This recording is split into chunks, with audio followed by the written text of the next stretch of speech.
La bataille de Stalingrad, pour la plupart des observateurs, pour la plupart des historiens, est le tournant de la Seconde Guerre mondiale. Jusqu'alors, il y a eu la Pologne, il y a eu la campagne de France, la bataille d'Angleterre, ce qui s'est passé en Tripolitaine, et les choses n'ont pas beaucoup avancé. Hitler brusque l'histoire avec l'opération Barbarossa qui commence en juin de l'année 1941. Les troupes allemandes bousculent tout sur leur passage, elles foncent vers Leningrad, vers Moscou, vers le sud, et à un moment donné, il va y avoir une sorte de coup d'arrêt. Le coup d'arrêt, ou symboliquement en tout cas, le coup d'arrêt, ça va être Stalingrad, qui va se battre, qui va être détruite, et à partir de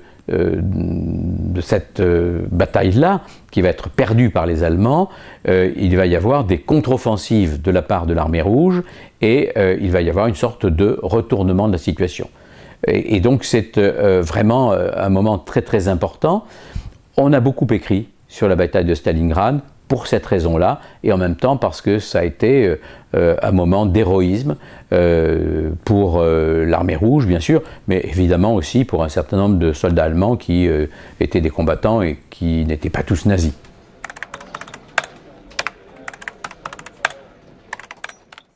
Alors ce qui est intéressant dans cet ouvrage, c'est que l'auteur n'est pas un historien qui a du recul, ce n'est pas comme un certain nombre de soviétiques qui on peut écrire sur le sujet, quelqu'un qui est directement partie prenante, il ne fait pas de la propagande, c'est un journaliste. Il est un journaliste averti, il est né à Saint-Pétersbourg, avant la Révolution, il parle le russe, donc il est familier, il a été envoyé comme journaliste à partir du moment où les Anglais se mettent aux côtés des Russes dans la guerre, et il est un observateur, j'allais dire un petit peu engagé, parce que quand on le lit, on se rend compte qu'il a bien qu'émigré, d'une certaine manière, il a de la sympathie pour la révolution bolchevique et pour l'Union soviétique. Et de temps en temps, ça va l'empêcher d'avoir un esprit totalement critique par rapport à ce qui se passe, mais en même temps,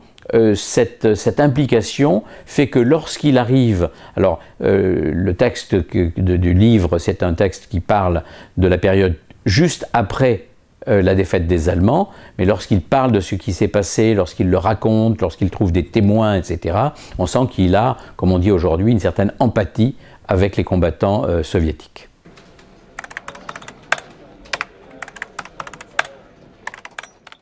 C'est à la fois son originalité, on pourrait dire même parfois c'est son ambiguïté, parce que c'est pas un historien, c'est un journaliste, mais ça ressemble plus, d'ailleurs je crois que c'est le cas, ça ressemble plus à un journal qu'à des articles. Il note au fur et à mesure ce qu'il voit et